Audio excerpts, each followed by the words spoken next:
Sige. Hindi kasi ako marunong magluto. Tapos may nakita ako. Pero mahilig kasi ako sa dessert. So, may nakita ako na madali lang. So, baka pwede kong gayahin. So, simple lang. Dalawa lang ingredients. Kapag follow ako ng something, max ko na yung 3 ingredients. Pag lumagpas dito, hindi ko napapansin yung video na yan. Anyway. Mukhang madali lang. Siya kaysa wala akong pang-bake kasi. So, ito na pwede ko sundan. Sure na mag-fail ako at gagastos lang ako ng mga ginrocery ko na for no reason. Oh, anyway, so kailangan ko doon ng 284 grams na Parmesan cheese. 350 grams to.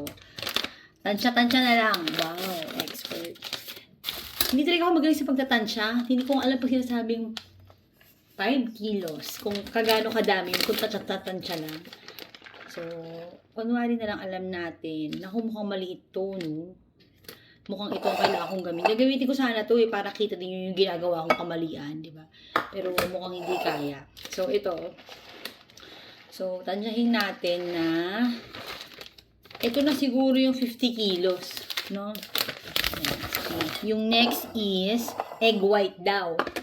So, hindi niya naman sinabi kung paano kung gagawin yung egg white na hindi matatanggal ko yung yellow. Pero may mga nakita akong ginagamit lang nila yung kamay nila. Ilang eggs? 3 ata.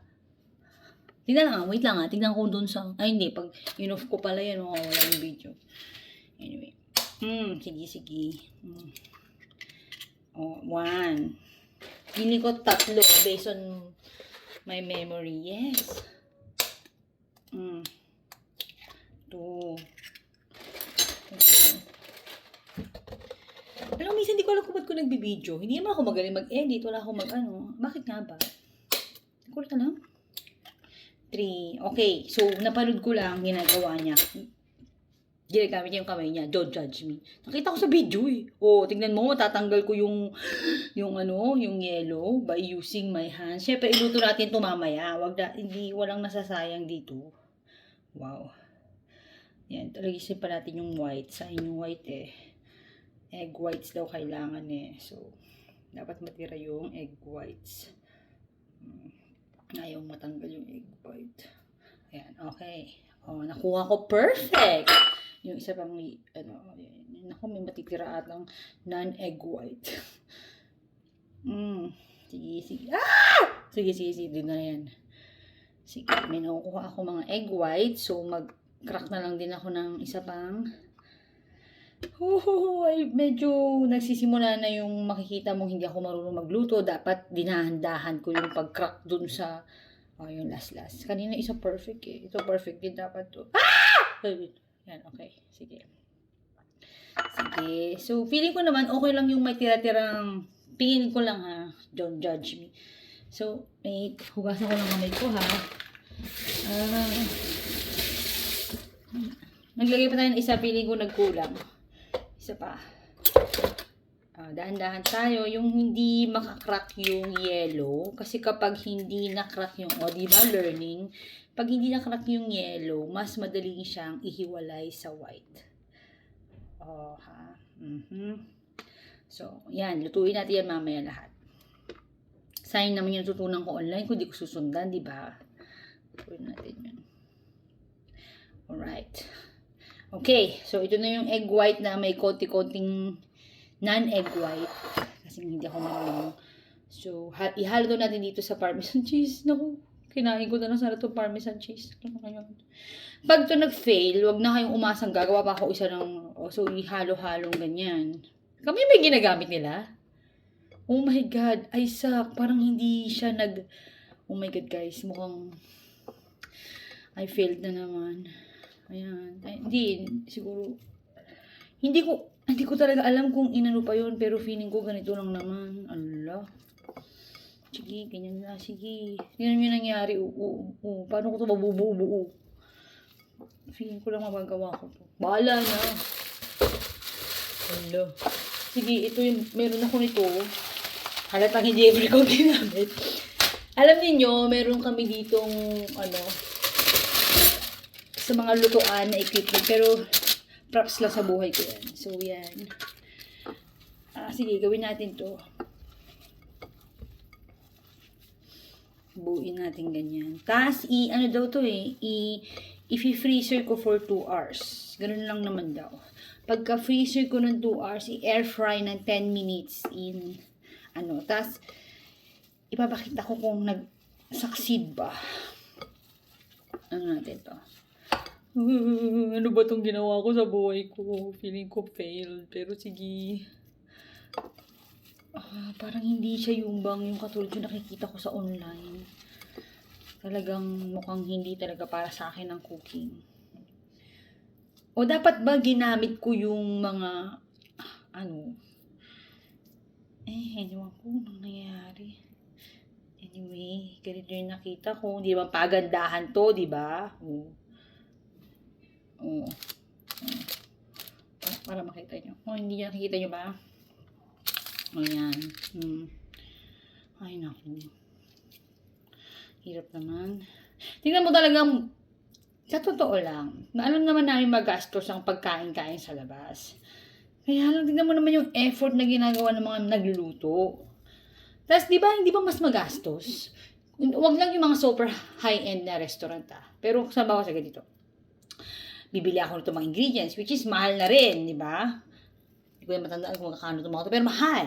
Pagkatapos, gagamit pa ako ng kuryente. Pagkatapos, dahil sa bahay ako, magugas pa ako, di yung mga Joy, tubig, ganun, di ba? Effort pa. Kasi ito pa yon. Minsan nasisiraan kami, so parang sayang lang din. So, minsan talaga, mayroon talagang purpose kung bakit natin piniling kumain sa labas. Hindi naman dahil sa katamaran, kundi, ewan ko lang, feeling ko lang, kung malaki kayong pamilya, pwede siguro, mas makakatipid. Pero sa amin 3 kasi, hindi talaga. Minsan hindi talaga makakatipid. Kasi, magluluto pa yung nanay mo, tas hindi naman masarap. Buti sana kung masarap yung luto niya, di ba? Katulad ko. Di ba? So, mas okay na rin yung sa labas. Actually, sa pamilya namin, kahit yung mga magagaling magluto, medyo ngayon tinatamad na magluto. May something na, pero nawawala na nga yung ganyan. Meron kasing mga tao na talagang parang happiness nilang nagluluto. Hindi ako kasama doon. Hindi ko talaga siya happiness. Wow. Di ba marami naman kasi tayo, iba-iba naman tayo ng talent. Feeling ko walang taong wala namang talent. Napakadami ko ng talent. Wow. Hindi na kailangan marunong pa akong magluto, guys. Di ba? Ayan. Actually, wala akong solid na talent. Yung parang, ako yung tipong tao na pag may pinagawa ka sa akin the first time, mabilis ko makukuha. Ako yung mga ganun. Pero dahil hindi ko minamaster, tamad akong i-master. Parang wala akong tarang yung sobrang galing kong something. Like for example, pag pinatry nila akong mag-ice skating, immediately, unlike yung iba, kaya ko talagang tumayo agad. Parang immediately, mabilis kong mapipick up yung skills, kung ano man yung bagong skills na ipapaturo sa akin. Kahit na sa badminton, sa bowling, pag may bagong tinuro sa akin skills, halos immediately, matututunan ko. Pero nangyayari, kahit na binibigyan ko naman ng time para maging magaling dito, like for example, badminton, parang hindi ko naaabot yung galing ng mga taong iba. Ewan ko kung anong meron. Siguro kasi dahil sa mga first try ko pa lang, nag-workout na, medyo stubborn yung body ko at yung utak kong i-improve pa. Parang ganun. Ewan ko. Feeling ko lang. Alam mo, ang palpak-palpak itong ginagawa ko. Ay, naku, Diyos me. Ay, hindi naman. Sige, tingnan natin. Tiwala na lang. Di na sayang. Ganun talagang buhay. Di na reinforce yung wag ka nang magluto. Wow. Malay ninyo, masarap pala. Tapos, magluto na ako lagi. Actually, there was a time na tinry ko rin magluto. Like, for example, nagluto rin ako ng adobo, ng sinigang, ganyan. Alam ko hindi ka maniwala, pero talagang, dati ba nga dinadala ni Benedict sa work nila. Hindi ko alam kung tinatapon niya lang, kunwari dinadala niya sa work. Pero may time talagang, nagluluto ako ng sinigang, gano'n, dinadala ni Benedict sa work, ganyan. Pero, nung realize ko talaga na, sabi naman ni Benedict masarap, sabi rin ni mama ko masarap, pero, nung parang na-realize ko, hindi ko talaga siya joy. Alam mo yung joy ko? Tingin ko, yung,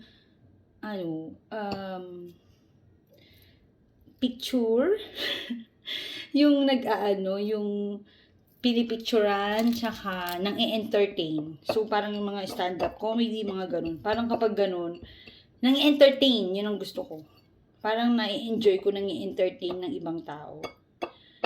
So, okay ba yun? So, sabi nga nila, di ba pwede ka daw kumita sa something na gusto mo. Naku, binaboy ko na talaga. Yung mga last, sobrang pangit na talaga. Eh, kasi nakakatamad. Wait lang, kaya ko to. Total na. Sorry. Ayan. Nakakapagod ng soul. Pero nakakabilib talaga mga mahilig magluto. Oh, yan. Freeze ko daw ng 2 hours. Balitaan ko yung nangyari. Bye-bye!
Ay, off na pala kita. Bye!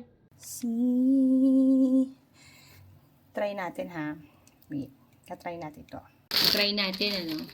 Siya yan. Tadada! Hindi ko alam kung ano. Ang ginawa ko, sabi niya kasi 10 minutes.